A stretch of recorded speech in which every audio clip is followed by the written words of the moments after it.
Hello, I'm Amit Bhagwat, Chair of the ISA Content Committee. We are here at the ISI TUG Premier Regional Conference in New York, and with me is our keynote speaker, Grady Booch, better known to many of you as Father of UML. Grady, this is an architecture conference, and a lot has been said about architecture framework, rigor, regulation, doing the things the right way, etc., etc. My question is, you have a kind of defense background. You started your academic career in defense. And a lot of these things, when it comes to regulation, when it comes to structure, come from defense background, because there is a feeling that if they get it wrong, they will be massively wrong. They will blow up the whole world. Secondly, they need to be innovative and ahead of the rest of the world. So there is more challenge. And third, they can't use all the smart guys, because only those smart guys who are good, who are sound, can become part of the defense establishment. So there is an obvious call for all these things to start in defense industry. But have you seen over your vast career that other industries are slowly but surely catching up or not? Actually, I would question your premise that a lot of this is being driven by the defense community. Mm-hmm. I would say that there was a time where the defense community and the space program in particular drove a lot of the innovation, had the demand pull for what happened in the IT space. And of course, the financial sector did as well. But if you look at the nature of systems the defense industry had to deal with, even back in the 60s or 70s, these tended to be very large, distributed, real-time systems that fused information and for which human lives were at stake. That's different in the pre-internet eras than what we saw in the commercial sector. But then the web came about, and I would claim that the commercial sector then leapt ahead, and we saw this manifest by the fact that there was far more interesting and innovative research happening that was funded by companies as opposed to the Department of Defense in the software space, not to say in the hardware space. And so things shifted.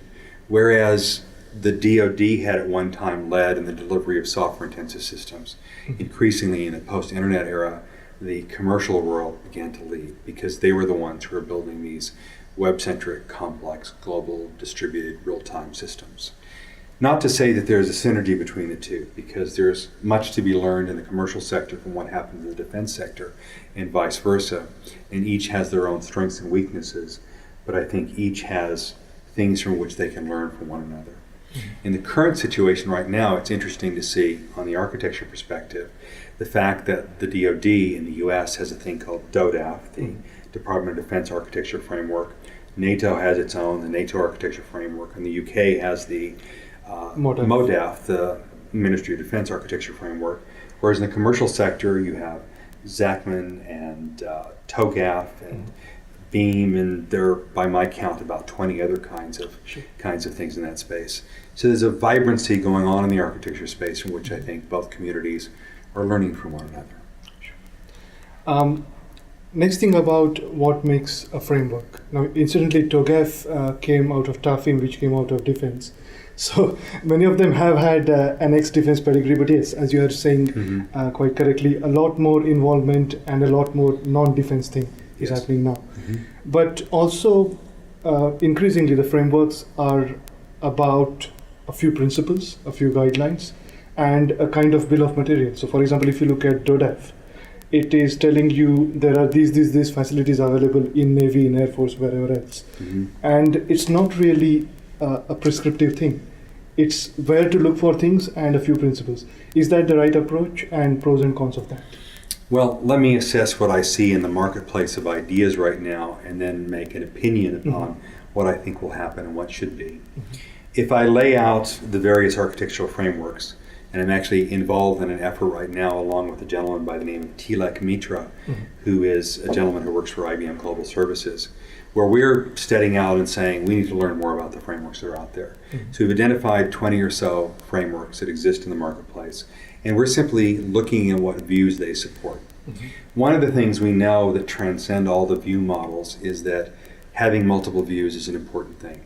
That's what IEEE Standard 1471 speaks of.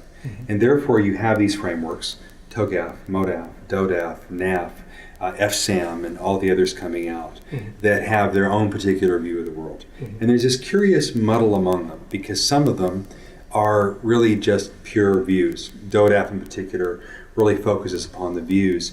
TOGAF has a curious muddle of both notation and process and principles. So it's, in my mind, it's trying to do too much at once. I think there should be a bit of a separation of concerns that are going on there.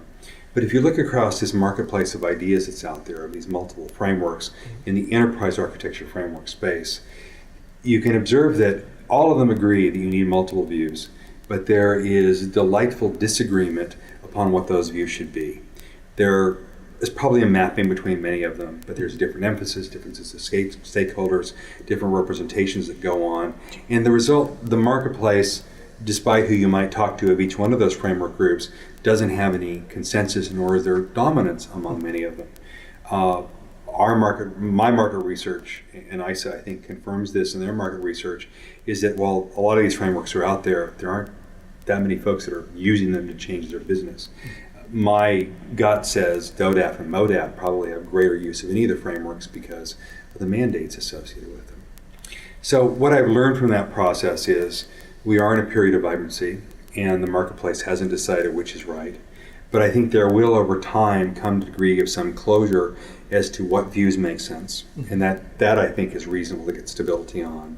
But then how we get from one place to another, the separation of process, I believe there's still work to be done because you have the enterprise transformation processes as well as the software development processes that may be RUP-like, may be Agile-like, not to say that the two are different. And so there's work to be done there. So this is an exciting time because there are so many ideas out there, but I think it's also a time that will not sustain itself because the marketplace can't allow so many different kinds of frameworks, and there'll be a falling out among that.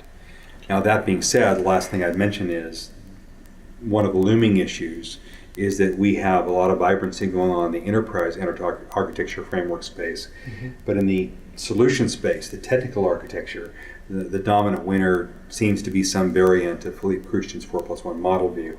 So there's a gap between the two. How does one bridge between views in the architecture space for the enterprise versus the technical space? And that is a looming challenge.